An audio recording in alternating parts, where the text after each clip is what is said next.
কিয়ামতের আগে আগে আরো কিছু মানুষকে আল্লাহ পাক কিন্তু শূকর এবং বানরে পরিণত করবেন। এই হাদিসটা কি জানেন? হাদিসটা শুনে রাখেন, এটা আখিরুজ জামান বা কিয়ামতের আলামত সংক্রান্ত হাদিসগুলোর মধ্যে পাবেন।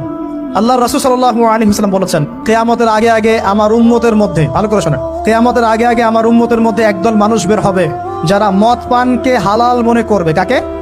মদ পান করাকে হালাল মনে করবে। যারা বাদ্যযন্ত্র, গায়িকা, নায়িকা এগুলো নিয়ে নর্তকী নাচাবে রাতের বেলা, এগুলোকে হালাল মনে করবে। যারা অশ্লীলতা, বেহায়াপনাকে জায়েজ করে নিবে। ঠিক আছে, এরকম কয়েকটা পাপের কথা বলে নবীজি বলছেন একদিন সকালবেলা আল্লাহ পাক তাদেরকে ঘৃণিত বানরে পরিণত করবে। এটা হবে সামনে, কখন কিভাবে হবে আল্লাহ ভালো জানেন। এবার আমি কনসেপ্টে চলে আসি। এই যে পৃথিবীতে নেমে আসলাম, তাহলে আমরা কোত্থেকে আসছি ভাই? আমরা কি পৃথিবীর অধিবাসী ছিলাম?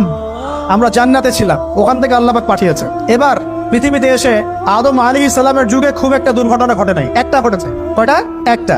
ভাই হাবিলের কোরবানি কবুল হয়, কাবিলের অন্তর্দাহ হয়, জ্বালা হয়। কেন হাবিলেরটা কবুল হবে, কাবিলের কেন হচ্ছে না?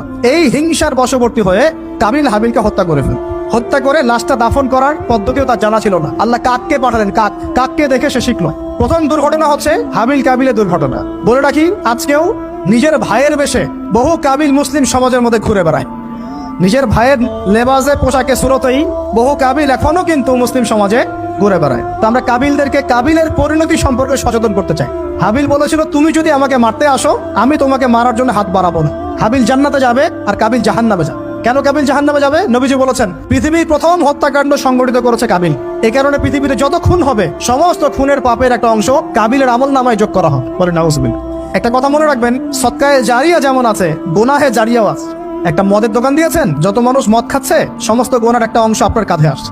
সিনেমা হল করেছেন, মানুষ সারাদিন নেকটা ছবি দেখে, নগ্ন ছবি দেখে, যত মানুষ এখানে পাপ করবে, সমস্ত পাপের একটা অংশ আপনার কাঁধে যাবে।